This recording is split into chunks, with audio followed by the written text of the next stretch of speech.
السلام علیکم دوستو، میں ہوں Ali Noor Baloch advocate high court Lahore, اور آپ سے مخاطب ہوں اپنے چینل کے ذریعے۔ میرا چینل ہے سب کے لیے۔ آج میں ایک سوشل میڈیا پہ جو بہت زیادہ ان ہے ٹاپک، اور میں یہ ویڈیو اس کی مذمت میں بنا رہا ہوں۔ مجھے کوئی خوشی نہیں ہے، میں اس کو کوئی پروموٹ نہیں کرنا چاہ رہا۔ میں تو شروع سے ہی جو ہے وہ ٹک ٹاک کے خلاف ہوں، اور آج تک میں نے کوئی ٹک ٹاک پہ ویڈیو بھی نہیں بنائی۔ آپ جو بھی سمجھیں، بہرحال تو میری مراد جو ہے وہ عائشہ اکرم اور ریمبو کی طرف ہے۔ جی ہاں، ریمبو۔ یہ دو ایسے کریکٹر ہیں کہ جنہوں نے پورے پاکستان کو لرزا کے رکھ دیا ہے، بدنام کر کے رکھ دیا ہے، اور دن با دن، روز بروز، ہر نئے آنے والے دن میں اس میں عجیب یہ دونوں پاگل ہیں، اور عجیب قسم کے انکشاف ایک دوسرے کے بارے میں کرتے رہتے ہیں۔ اور میرا بھی ذاتی طور پہ یہ خیال ہے کہ یہ سوشل میڈیا میں ان ہونے کے لیے، اور جو ہے وہ سستی فیم حاصل کرنے کے لیے، سستی شہرت حاصل کرنے کے لیے یہ ڈرامے بازی ابھی جاری ہے۔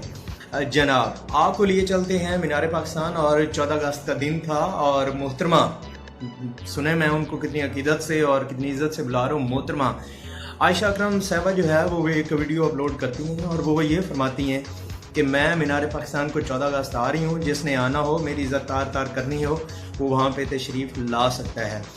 تو وہ تشریف لاتی ہیں، اور اس کے بعد جو ہے انہی کے بلائے ہوئے جو لوگ تھے، انہی کے جو دوست تھے، جو ریمبو کے دوست تھے، وہ بھی وہاں پہ تشریف لاتے ہیں، اور وہ بہت زیادہ ان کی طرف جو ہے وہ ان کا رویہ جو ہوتا ہے وہ بہت ہی زیادہ سافٹ ہوتا ہے، اور صاف ظاہر ہے کہ اگر خاتون کا رویہ جو ہے وہ اتنا سافٹ ہوگا تو پھر آپ کے ساتھ ہارڈ ہینڈز تو پھر آئیں گے، کیونکہ آپ اتنی سافٹ بن رہی ہیں، اور آپ اپنے آپ کو اتنا جو ہے وہ نرم بنانے کی کوشش کر رہی ہیں۔ جی ہاں، ہوتا کیا ہے کہ جب وہ تشریف لاتی ہیں اس گریٹر پارک کے اندر، تو وہاں پہ لڑکوں نے ان پہ شروع میں جو ہے ان کے ساتھ سیلفیاں لی۔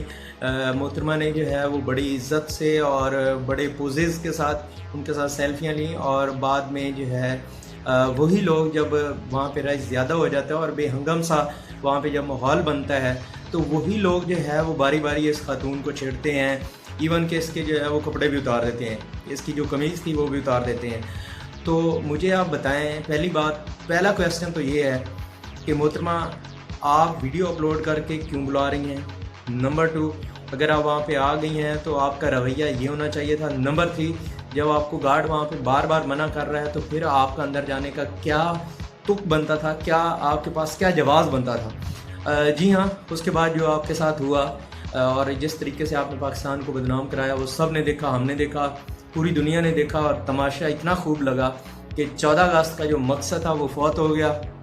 14 اگست کو جو منانے کا مقصد ہوتا ہے وہ فوت ہو گیا، اور لوگوں نے جو ہے وہ ایک معصوم، بھولی اور ایک ایسی خاتون کے جس پہ بہت زیادہ ظلم ہوا، اس کے بارے میں باتیں شروع ہو گئیں، اور 14 اگست کا اور مینار پاکستان کا جو اصل ٹاپک ہونا چاہیے تھا وہ آپ کی وجہ سے خراب ہو گیا، وہ آپ کی وجہ سے کسی اور رخ میں چلا گیا۔ جی ہاں، کال ہوتی ہے 7 بج کے کوئی 10 منٹ پہ، پھر 25 منٹ پہ، پھر کوئی اس طرح سے 8 بجے کال ہوتی ہے۔ وہاں پہ جو ہے یہ ڈولفن والے آتے ہیں، اور ڈولفن والے خاتون کو دیکھتے ہیں کہ اس کے جسم پہ خراشیں وغیرہ تھیں، اور وہ کسی سے وہ قمیض لیتے ہیں، اور وہ قمیض جو ہے وہ اس کو خاتون کو پہنا دیتے ہیں۔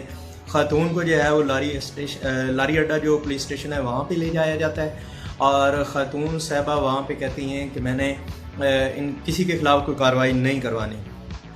جی ہاں، بات یہاں پہ ختم نہیں ہوتی۔ ایس ایچ او صاحب اپنی مدیریت میں جو ہے وہ ایف آئی آر کرواتے ہیں، اور ایف آئی آر کے اندر جو گھر کا ایڈریس بتایا جاتا ہے وہ بھی رانگ ہوتا ہے، نمبر 1 پوائنٹ۔ اس کے بعد محترمہ یہ کہتی ہیں کہ میں گھر جا رہی ہوں، مجھے کسی کے ساتھ کوئی جو ہے کسی قسم کا وہ کارروائی نہیں کروانی ہے، اس معاملے کو اینڈ کر دیں۔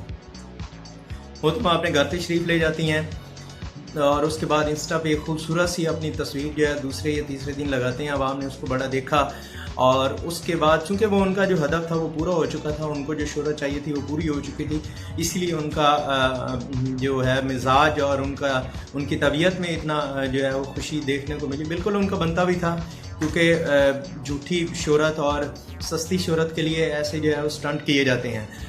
جی ہاں، بعد میں کیا ہوتا ہے کہ اقرار الحسن اور دوسرا جو ہے یاسر شامی، یہ دونوں چوتھے دن اس کو بلا کے انٹرویو لیتے ہیں، اور یہ انٹرویو یاسر شامی کی جو ہے وہ اسٹوڈیو میں ہوتا ہے. یاسر شامی ہی اس کو بلواتے ہیں اور رات کو انٹرویو ہوتا ہے اور اس کے بعد وہ دوبارہ ایک دفعہ مظلوم بن جاتی ہے. معاملہ جو ہے سوشل میڈیا پہ آتا ہے اور معاملہ جو ہے بہت زیادہ لوگ حیران اور پریشان ہو جاتے ہیں کہ یہ معاملہ ہوا کیا ہے. پوری دنیا میں وہ ہے جنگ انسائی ہوتی ہے پاکستان میں, اور پاکستان جو ہے وہ اتنا غیر محفوظ ملک, اور خواتین کے حقوق اور یہ جتنے بھی لیبرل تھے انہوں نے اٹھ کے جو ہے پاکستان پہ الزام لگانا شروع کر دیے. یہاں پہ خواتین کا جو بھی ہوا شور شرابہ کافی ہوا. جو لوگ چھٹیوں پہ تھے پولیس والے ان کو واپس بلایا جاتا ہے, اس میں کچھ لوگوں کو جو ہے وہ معطل بھی کر دیا جاتا ہے, اور پھر اس کی انویسٹیگیشن ہوتی ہے, سب کچھ ہوتا ہے. 400 بندوں پہ FIR ہو جاتی ہے. 400 بندوں میں سے کچھ پکڑے جاتے ہیں. 71 سالہ بابا جو شادرہ کا ہے, جو کہتا ہے کہ میں نے آج تک بیوی کو نہیں چھیڑا تو میں اس کو کیوں چھیڑوں گا, حالانکہ وہ وہاں پہ موجود بھی نہیں تھا. جی ہاں, کچھ لوگ پکڑے جاتے ہیں جو اریسٹ ہوتے ہیں اور شناخت پریڈ کے لیے محترمہ کو وہاں پہ بلایا جاتا ہے, اور محترمہ جو آلریڈی قید میں لوگ تھے ان کو شناخت کرتی ہیں. کتنی عجیب بات ہے کہ محترمہ کو اندازہ ہی نہیں تھا, کیونکہ وہ تو ان کے اپنے لوگ تھے, انہوں نے شناخت تھوڑی کرنا تھا, ان کے قریبی لوگ تھے. بہرحال اب ایسے ہی معاملہ چلتا رہا ہے, اور ایک رات کو خاتون جو ہیں وہ آتی ہیں, شارق صاحب ہیں جو DIG ہیں, ان کے پاس آتی ہیں اور آ کے کہتی ہیں کہ میں تو بہت مظلوم ہوں, اور میرے اوپر آج تک جو کچھ بھی ہوا ہے وہ ریمبو نے کروایا ہے. ریمبو کے پاس جو ہے میری اریاں قسم کی, بے حیا قسم کی میری اس کے پاس جو ہے وہ گندی جو ہے وہ ویڈیوز ہیں, اور اس وجہ سے جو کہ میں ان کو صاف ظاہر ہے خاتون تھی, جو بھی اس نے الفاظ یوز کیے, تو اس لیے جو ہے وہ مجھے بلیک میل کر رہا ہے, اور مجھ سے اب تک وہ 10 لاکھ روپے لوٹ چکا ہے. پولیس حیران ہوتی ہے, پولیس پوچھتی ہے کہ محترمہ ابھی تک آپ نے یہ ہمیں کیوں نہیں بتایا؟ تو انہوں نے فرمایا کہ جی ریمبو جو تھا وہ میرے ساتھ چپکا رہتا تھا, اور اس کے فرینڈ ہیں جن میں سرفراز بادشاہ اور دوسرے لوگ ہیں, تو یہ معصوم لڑکیوں کو ورگلاتے ہیں, پھر ان کی ٹک ٹاک بناتے ہیں. ٹک ٹاک بنانے کے بعد ان کو شہرت کی بلندیوں تک پہنچانے کے خواب دکھاتے ہیں, اور اس کے بعد یہ خود ان کو یوز کرتے ہیں, پھر ان کی ویڈیوز بناتے ہیں, اور ایسی ویڈیوز بنا کے پھر ان کو بلیک میل کرتے ہیں. میں PIC میں جو ہے وہ نوکری کرتی تھی, اور وہاں سے ابھی تک میں اس کو اپنی تنخواہ میں سے تقریباً کوئی 10 لاکھ بھی دے چکی ہوں. جی ہاں, ریمبو فرار ہوتا ہے, راولپنڈی پہنچتا ہے, اور راولپنڈی میں وہ پھر اریسٹ ہو جاتا ہے. اریسٹ ہونے کے بعد جب وہ سامنے آتا ہے تو اس سے پوچھا جاتا ہے کہ بھائی صاحب یہ ماجرا کیا ہے؟ آج تک آپ 400 لوگوں کی بات کر رہے تھے, اور سرگنا تو آپ نکلے ہیں, آپ کا دوست بادشاہ اور دوسرے لوگ, آپ تو بلیک میلر ہیں, آپ تو اس لڑکی معصوم سے پیسے کھا رہے تھے. تو اس وقت وہ فرماتے ہیں جی کہ پہلے چونکہ ان کا بہن بھائی والا رشتہ تھا, جو محترمہ خود بھی کہہ چکی ہیں کہ میرا چھوٹا بھائی ہے, اور جب اس سے پوچھا جاتا ہے تو وہ کہتا ہے کہ لڑکی کی اپنی مرضی شامل تھی, اور ہم لیونگ ریلیشن میں رہ چکے ہیں, اور سارا جو ہے وہ میری پارٹنر ہے, ایسی کوئی بات نہیں تھی.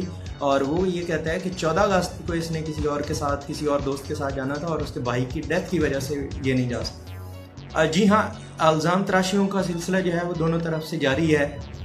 اب دیکھیں کہ ہوتا کیا ہے. خاتون نے اس پہ الزام لگایا ہے, اس نے خاتون پہ الزام لگائے ہیں. میں آپ پہ کویسچن کرتا ہوں کہ بدنامی کس کی ہوئی؟ ملک کی ہوئی. کس وجہ سے ہوئی؟ ٹک ٹاک کی وجہ سے. اور ٹک ٹاک کیا ہے؟ بے حیائی کا سب سے بڑا میں کہہ سکتا ہوں کہ جو ماخذ ہے, جہاں سے جو ہے وہ جڑ ہے, وہ صرف اور صرف ٹک ٹاک ہے. آپ پاکستان میں اندازہ لگا لیں کہ پاکستان میں اس وقت کتنی فیصد لڑکیاں ہیں, جوان لڑکیاں. میں بات نہیں کرنا چاہتا, لیکن ٹاپک ایسا ہے تو میں کر دیتا ہوں کیونکہ زبان پہ بات آ چکی ہے. پہلے لوگ جو ہے وہ یہ ناچ گانا دیکھنے کے لیے ہیرا منڈی اور کوٹھوں پہ جایا کرتے تھے, اور آج کل خدا معاف کرے, اللہ معاف کرے, میری 1000 دفعہ توبہ, اس ٹک ٹاک کی وجہ سے اچھے خاصے گھرانوں کی لڑکیاں جو ہیں وہ اپنے آپ کو پیش کر رہی ہیں. بہرحال میں اس کے پس منظر میں آپ کو تھوڑا سا اور لے جانا چاہتا ہوں کہ ٹک ٹاک پہ آخر ہو کیا رہا ہے, وجہ کیا ہے, یہاں پہ یہ ٹک ٹاک کا اتنا زیادہ لوگوں کے اوپر جو ہے فیور کیوں ہے. اس کی ریزن یہ ہے کہ ٹک ٹاک سے جو ہے فیم حاصل کرنی ہے, اور بعد میں جو ہے وہ اپنے کسٹمر ڈھونڈنے ہیں, اور اسی طریقے سے جو ہے وہ بے حیائی اور انیانی پھیلانی ہے. اور لالچ اتنا بڑھ چکا ہے کہ میرے ساتھ جو مرضی کرو, لیکن مجھے پیسہ چاہیے, مجھے نوکری چاہیے, مجھے شہرت چاہیے, میرے ساتھ جو کرنا ہے وہ کر لو. دیکھیں پہلی بات تو یہ ہے کہ حضور اکرم صلی اللہ علیہ وآلہ وسلم کا فرمان ہے کہ جب تو بے حیا جس کا مفہوم یہ ہے کہ جب تو بے حیا ہو جا تو جو جی میں آئے کر. تو صاف ظاہر ہے جب بے حیا بندہ ہو جاتا ہے تو اس کے بعد جو اس کی مرضی چاہے وہ کرتا ہے، جیسا کہ آج کل ہو رہا ہے. اور کتنے لوگوں کی، میں خود اس کا وٹنس ہوں، کتنے لوگوں کی جو ہے وہ طلاقیں ہوئی ہیں، کتنے لوگوں کے اس ٹک ٹاک کی وجہ سے گھر تباہ ہوئے ہیں، کتنی جوان لڑکیاں ہیں جن کے رشتے نہیں ہو رہے ہیں، اور کتنی جوان لڑکیاں جن کے رشتے ٹوٹے ہیں. اور صرف اس میں اگر قصور یہ کہا جائے جی ٹک ٹاک پہ ویڈیو ہی بنائی اور کیا کیا ہے، تو میرا بھائی یہ کوئی چھوٹی بات نہیں ہے، ٹھیک ہے، اس کو ہمیں دیکھنا ہوگا. پاکستان میں اس وقت ٹک ٹاک بین ہے، کچھ دنوں بعد پھر اوپن ہو جائے گی، پھر بین ہو جائے گی. اسی طرح سے سنیک ویڈیو ہے، اس کا بھی یہی حال ہے. تو کوشش کریں کہ اپنے گھر میں اپنے بچوں پہ نگاہ رکھیں، ٹھیک ہے. اور خاص طور پہ میں لڑکیوں سے ریکویسٹ کرتا ہوں کہ میری بہنوں، یہ بہت ہی گھٹیا کھیل ہے جو آپ کے ساتھ کھیلا جا رہا ہے. یہ ٹک ٹاک کی آڑ میں آپ کو بے حیا بنانے کی بھرپور جو ہے مغرب کوشش کر رہے ہیں. آپ اس طرح سے جو ہے وہ ایسے لوگوں کو بالکل کنڈم کریں، ایسے لوگوں کو بالکل ان کو جو ہے وہ ان کو میرے پاس اب الفاظ نہیں ہے کہ میں آپ کو کیا بتاؤں. ایسے لوگوں کے منہ پہ آپ کا تھپڑ آنا چاہیے اور ایسے لوگوں کو منہ کی کھانے پڑے. لیکن افسوس یہ ہے کہ ہمارے ملک میں یہ سب کچھ ہو رہا ہے. تو فیصلہ میں آپ پہ چھوڑتا ہوں، اور کمنٹس میں مجھے ضرور بتائیے گا کہ اس ڈرامے کے پیچھے، یہ جتنا بھی ڈرامہ ہوا ہے، یہ جو کچھ بھی ہوا ہے، اس ڈرامے کے پیچھے آخر وجہ کیا تھی. میرے نزدیک تو یہ ہے کہ ٹک ٹاک جو ہے وہ بین ہوئی، اچھی بات ہے، ٹک ٹاک ہی تھی، اور لالچ تھا اور سستی شہرت تھی. اور آپ کیا سمجھتے ہیں، مجھے لازمی سجیشن دیجیے گا کہ فردر ان لوگوں کا کیا کرنا چاہیے، پاکستان میں ایسے لوگوں کے ساتھ کیا سلوک ہونا چاہیے، یہ مجھے آپ لازمی بتائیے گا. معذرت کے ساتھ، اگر چونکہ میرا چینل ہے قانون سب کے لیے، تو یہ میرے اندر کی آواز ہے. میں خدا نخواستہ کسی کے اوپر وہ تہمت نہیں لگا رہا، سب چیزیں آپ کے سامنے ہیں، میں کسی پہ بہتان نہیں لگا رہا.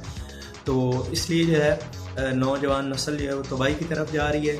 اور یہ دونوں وہ کیا ہوگی، میکسیمم کیا ہوگی، میٹرک ہوگی اس کی ایجوکیشن، وہ جو خاتون ہے عائشہ، اور وہ دوسرا، وہ تو ویسے بھی مجھے کوئی گلی کا جو ہے وہ آوارہ انسان لگتا ہے، بے غیرت قسم کا انسان ہے. اور یہ بلیک میلر سے ہیں اور پیسے کی خاطر یہ سب کچھ ہو رہا ہے، اور ہم نے ان کو اٹھا کے پتہ نہیں کہاں پہ پہنچا دیا. بہرحال فیصلہ آپ پہ چھوڑتا ہوں، اور کامنٹس میں لازمی مجھے بتائیے گا کہ ایسے لوگوں کا کیا علاج ہونا چاہیے.